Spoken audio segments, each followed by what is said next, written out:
si flagrant entre les États-Unis et Haïti, c'est pas parce qu'au niveau théologique, Dieu nous a abandonnés et qu'entre-temps Dieu prend soin des États-Unis, mais c'est parce que, comme l'une des causes, notre richesse a été et est et sera volée par les États-Unis.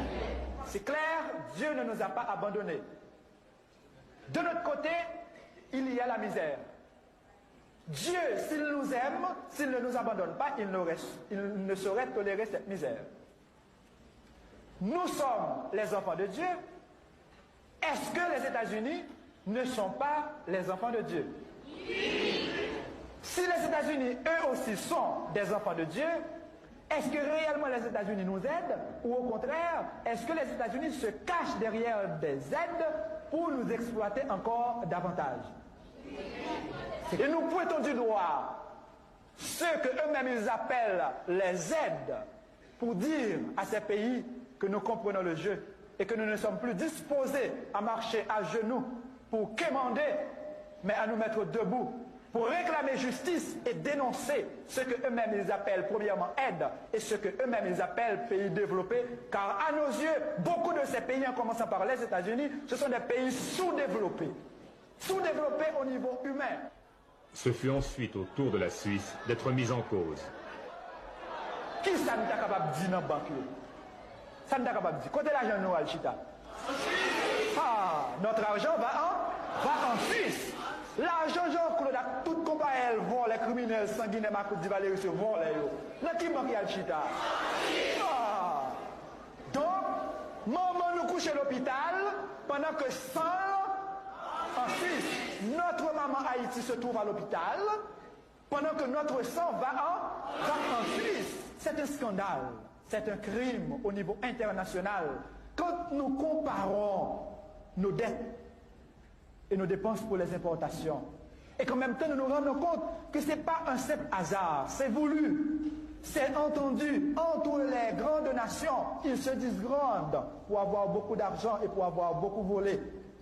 Au-delà de ces voleurs, au-delà de ces corrompus internationaux, nous découvrons naturellement des Suisses, comme des Américains, comme des Canadiens ou des Français, qui ne sont pas aussi corrompus que la corruption internationale.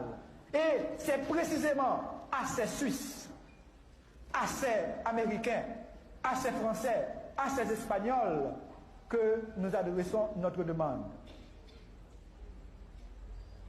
Nous leur demandons si vraiment ils reconnaissent avoir volé, si vraiment ils reconnaissent avoir volé à travers leurs compatriotes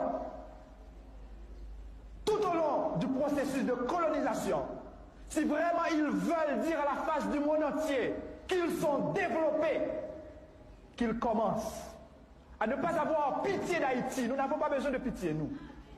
Qu'ils commencent à ne pas avoir pitié de nous, mais à reconnaître le droit que nous avons, droit de récupérer un peu de ce qu'ils ont volé.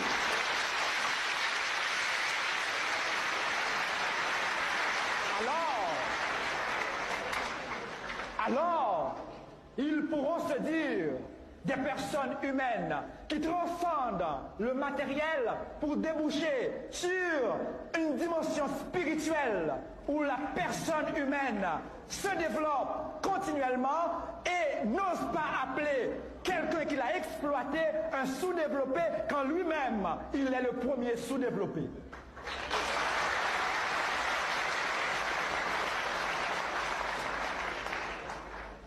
Que notre argent qui se trouve dans les banques suisses,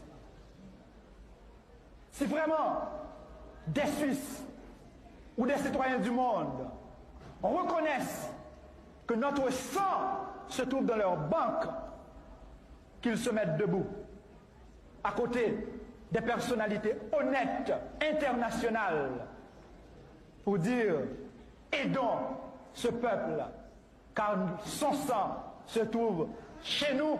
Ça aurait été une honte internationale de laisser circuler dans nos veines le sang d'un pays appauvri. Et qu'un beau jour, Haïti ne dise pas simplement merci, mais qu'ils disent également fierté. Fierté de ceux et celles qui, à travers le monde, ont compris et ont agi. Fierté de cette race noire qui a compris son rôle historique à jouer à la face du monde.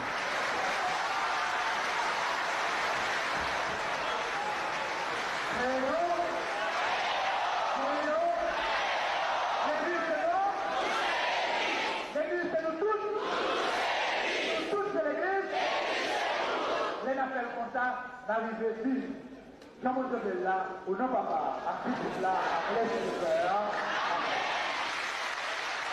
Père Aristide, les téléspectateurs ont certainement été frappés, comme nous, par le ton très vif de vos propos, par les critiques que vous teniez dans l'église dimanche. Et vous nous l'avez expliqué en parlant de l'immense attente du peuple haïtien, de son immense espoir, et que cela expliquait votre attitude. Alors, comment vous expliquez cet espoir, cette demande d'attente? Si le ton est vif, il traduit le courage du peuple haïtien de lutter pour une nouvelle Haïti. Si le ton est vif, il traduit la fierté du peuple de savoir qu'elle est exploitée, mais de continuer à lutter pour transformer les structures, pour opérer des changements fondamentaux au cœur du pays, où, à partir de son courage et de sa fierté, il pourra instaurer un monde en Haïti. Autrement dit, en dépit de la mauvaise foi du gouvernement provisoire, en dépit de la corruption nationale et internationale, en dépit de ces structures monstrueuses qui exploitent le peuple, il sait qu'il pourra travailler pour changer, il sait qu'il finira par changer le pays. Voilà l'étoile de l'espérance qui brille aux yeux de l'Haïtien. Nous sourions, mais notre sourire n'est pas un sourire naïf, non. Ce sourire traduit la grandeur du peuple qui reconnaît ses limites, qui reconnaît son courage également. Naturellement, vous savez, il y a le gouvernement et ses alliés, américains et autres, qui s'opposent à ce changement. Mais s'ils s'exposent, ils s'opposent. Le gouvernement, en d'autres termes, s'oppose. En même temps, il s'expose, car le besoin du changement s'impose. Autrement dit, le gouvernement s'oppose et s'expose à une situation explosive. Voilà la réalité. Et si cet espoir était déçu en un mot? Eh bien, nous autres, après déception, nous allons encore de l'avant. Déception ou pas, nous continuons à lutter. Au moins, nous aurons la fierté de mourir debout et ne pas mourir à genoux. C'est ça le peuple haïtien. Nous étions esclaves, nous reconnaissons encore aujourd'hui l'aide internationale, les pays étrangers comme le gouvernement provisoire veulent nous maintenir dans l'esclavage, mais nous refusons de mourir esclaves. Il faut mourir libre. Mourir libre veut dire je donne mon sang pour irriguer la terre haïtienne. Je donne ma parole, moi-même, qui deviendra, si vous voulez, mon corps deviendra une espèce d'engrais pour alimenter le pays, pour alimenter tout un peuple. C'est ça notre fierté. La fierté d'avoir lutté, la fierté de pouvoir lutter pour instaurer un changement ici en Haïti.